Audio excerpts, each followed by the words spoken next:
Good afternoon, everybody. Welcome back to Federalist Friday number 2. I'm reading 78. And I believe I'm going to start at the second to last paragraph on page 466 here.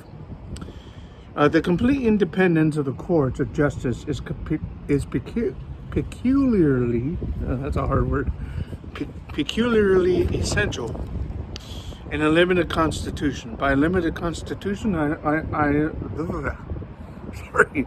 understand by limited constitution, I understand one which contains certain specified exceptions to the legislative authority, such, for instance, as that it shall pass no bills of attainder, no ex post facto laws, and the like. Limitations of this kind can be preserved in practice no other way than through the medium of courts of justice, whose duty it must be to declare all acts contrary to the manifest tenor of the Constitution void. Without this, all the reservations of particular rights or privileges would amount to nothing.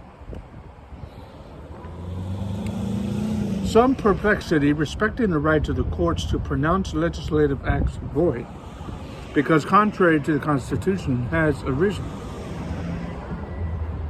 Because contrary to the Constitution has arisen from an imagination that the doctrine would imply a superiority of the judiciary to the legislative power.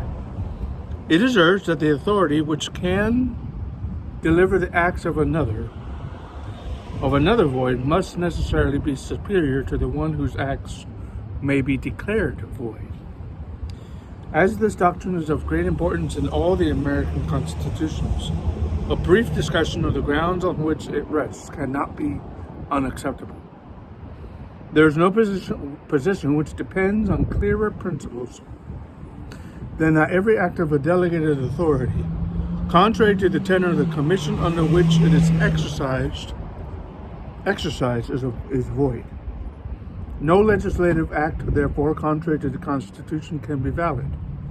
To deny this would be to affirm that the deputy is greater than his principal, that the servant is above his master, that the representatives of the people are superior to the people themselves, that men acting by virtue of powers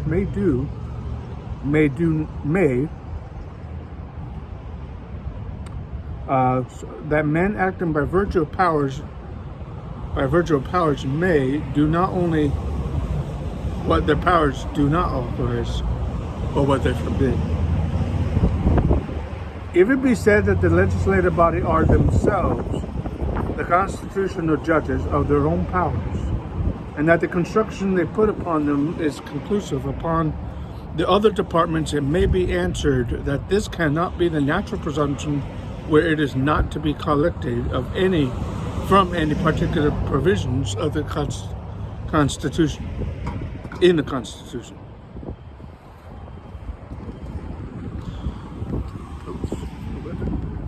Hold on.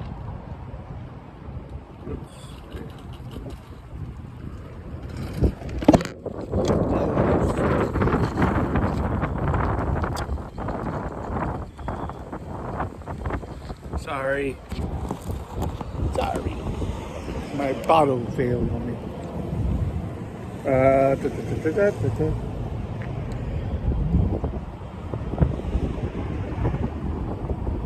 If it be said that the legislative body are themselves the constitutional judges,